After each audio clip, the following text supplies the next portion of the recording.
salve, continuando agora para concluir essa parte de projeção cartográfica, né? Então eu tinha terminado aquele primeiro vídeo de projeção cartográfica aqui, onde nós falamos sobre essa distorção nula e fala esse ponto de contato que a gente vai conseguir enxergar melhor agora aqui nessa questão de projeção cartográfica. Só lembrando vocês, esse material está disponível lá no Classroom, ele chama aula 2, tá? Então vocês podem pegar lá e ir acompanhando o que eu estou mostrando para vocês aqui, e aí dependendo fica mais fácil para você poder estar estudando.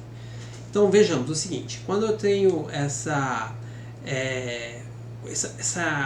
esse ponto de contato, então no polo vocês podem observar que essa linha, ele me traz essa representação. No ponto que ele está em contato, ele vai trazer essa parte preta que é maior distorção, e quando eu tiver na parte branca, menor distorção. Então no ponto central aqui eu tenho uma grande distorção, e na borda, na extremidade, eu vejo que tem uma distância de fato que acontece deste ponto até essa curvatura, que ele vai distorcer, e eu tenho esse ângulo que vai permitir essa configuração.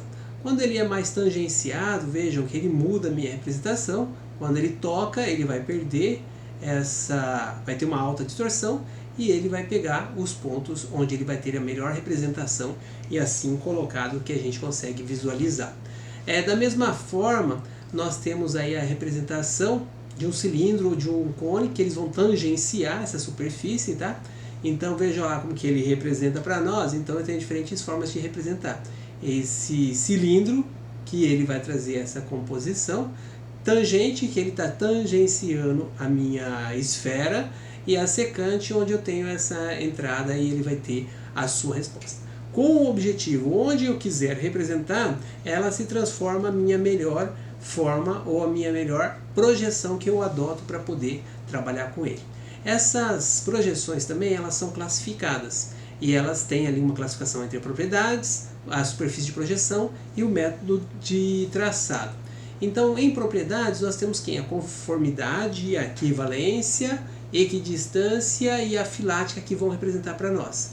Conformidade é aquela representação onde eu estou tocando, eu tenho aquela representação total do ponto A e B, não tenho a distorção que ela é representada para mim. Quando eu estou em equivalência, eu estou trabalhando com uma proporcionalidade de um ponto A e B, onde eu vou ter uma proporcionalidade, eu vou ter uma equivalência que vai me mostrar em uma área uniforme na mesma escala que está representando. A equidistância, ele vai ter que ter um ponto específico para ele, então eu vou estabelecer como que eu vou dizer, camadas ou faixas, eu fugi o termo que eu queria até usar com vocês aqui, a interpolação, ela é interpolada a partir daquele ponto que ele vai fazer na sua representação, ele vai detalhar. E a filática, ele vai trabalhar com as diferentes áreas e ângulos que pode ser apresentado de uma outra propriedade. Então é bem uma questão conceitual. É importante observar que as propriedades das projeções, elas estão fundamentadas na minha conformidade, conforme, equivalência, equidistância e a filática, que vocês vão ver no nome das projeções, porque que a gente tem lá conforme Lambert, e aí a gente vai ter de onde que vem essa definição. Mas o que é importante? Onde que eu venho da projeção? Tem bastante material conceitual teórico para vocês ali, que é importante ter esse material e a gente compreender de onde que surgiu e o que isso representou. No entanto, o que chama bastante a nossa atenção, que é importante vocês observarem, está aqui, ó. Eu tenho que entender essa superfície de projeções. Então nós temos quem? As planas e azimutais, as cilíndricas, e nós temos as cônicas. Então essas três formas de representar a superfície, em qualquer parte do globo que eu queira representar, eu vou adotar a melhor superfície para poder colocar. É muito comum a gente ver aqui o Brasil numa representação cilíndrica. Por quê? A gente tem a forma continental que está expressa aqui. Se eu quiser representar em uma forma plano azimutal, eu posso colocar o Brasil? Posso, mas eu vou ter uma distorção grande que não vai me interessar. Lembra lá daquelas imagens que eu tenho aquela superfície daquele rosto? Então eu vou estar observando, tenho que adequar qual a melhor forma de representação. Então é sempre planas ou azimutais, cilíndricas ou cônicas. Essas três que vão fundamentar para nós, e a gente vai ter essa conformidade.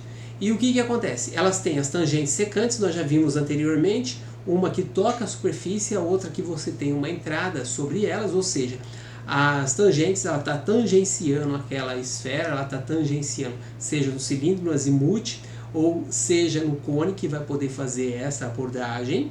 E ela tem as secantes, que eu tenho as formas de poder pegar o entre polos, que vai caracterizar e vai mostrar isso para nós na forma que está colocado. Isso daqui é importante, vocês têm que ter esta colocação, porque isso vai chamar bastante a nossa atenção. Nós temos as projeções classificadas em normais ou polares, transversas ou equatorial, horizontais ou oblíquas. Isso que é importante. Normais polares, plano tangente ao polo, paralelo ao equador. Então sempre vai ser tangente ao polo e paralelo ao equador. Assim que representa, seja ela na azimutal, seja ela na cilíndrica, seja ela na cônica. Então é isso que ela vai estar representando. E da mesma forma nós temos a equatorial transversa, que eu vou ter a minha representação do plano tangente ao equador, seja ele representado no azimuth ou no polo, seja ela representado no cilindro, seja ela representado no cone. Então isso daqui lá atrás, e isso que vai trazer para nós como que representamos elas. E nós temos a forma de colocar quem? As horizontais ou oblíquas, da mesma forma nos polos, no cilindro ou nos cones. Então vejam, nós temos as três formas que têm as suas composições para poder abordar. Na forma que está colocado, se eu observar essa esfera, se eu observar o planeta Terra, eu consigo representar todas na mesma composição e na mesma forma que está colocado. Para que isso possa ser desenvolvido, trabalhado, existem as formas que são trabalhadas pelos métodos de traços ou de traçados, geométricos, analíticos ou convencionais, que eles podem ser trabalhados com formas diferentes, com as suas diferentes aplicações matemáticas, geométricas, para que a gente entenda a sua utilização. E esses trabalhos elas podem ser divididas em perspectivas ou pseudo-perceptivas ou não perceptivas, que traz essa colocação, como que eu faço uma representação de uma perspectiva ou sem nenhuma perspectiva, que vai colocar essa abordagem para nós. E ainda nós temos uma abordagem que ela vai acontecer ortográfica, estereográfica e gnomônica. E isso a gente vai começar a observar onde que está colocando para nós essa composição. Então vejam que a representação da esfera, onde que ela estaria pintando a minha parte plana. A gnomônica, que ela vai ser do centro, a estereosférica vai partir da extremidade, e a ortosférica ela vai estar fazendo uma representação transversal sobre a minha esfera. Então vejam, esses nomes aqui nada mais são de onde esses pontos vão representar para representar no plano que está colocado. Lembrando que pode ser oblíquo, que ele pode ser tangente, que ele pode ser plano, que eles vão ser caracterizados conforme nós vimos ali atrás.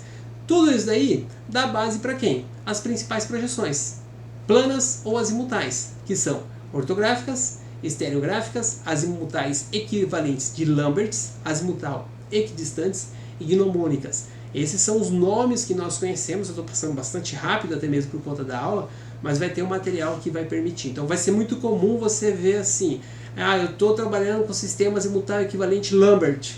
Então azimutal, equivalente, eu já vi o que era. Aí Lambert é quem desenvolveu essa metodologia e por isso que ficou. Então a gente vai tendo os diferentes modelos que permitirão a gente entender essas suas formas de representação que aqui estão colocadas sobre elas, tá? E o que vai acontecer? As ortográficas, ela foi muito popular durante a Segunda Guerra Mundial, porque os voos elas permitiam a gente entender os corpos como que eles estavam representados. Então vejam aqui, eu tenho a representação do polar, eu tenho a representação cilíndrica, eu vou ter uma representação cônica. Então eu tenho as formas que eu posso colocar e como que eu vou tangenciar esses diferentes elementos ali colocados para mim. Estereosféricas, que a gente tinha observado, e como que eu estou enxergando essas diferentes representações e qual que é a mudança. Então vejam, por exemplo, aqui o continente sul-americano, como que ele fica representado, e parece que eu tenho diferentes tamanhos, mas ela é a mesma composição, são as formas de serem colocadas. Vou voltar só um pouquinho para vocês ficarem atentos. Vejam, essa daqui está para fora, vamos dizer assim, desenhado para fora aqui da esfera, essa daqui está internamente na esfera. Então é possível perceber, porque essa daqui ela vai transpassando, lembra da ortográfica, que está representada aqui, ó. ela vai fazer essa tangente. E esse daqui, ele vai me mostrar essa representação. Então posso até falar assim, a ortográfica é para fora e as estereográficas elas são para dentro. Simplificando ou trabalhando, lógico que existe toda esta composição que a gente pode representar.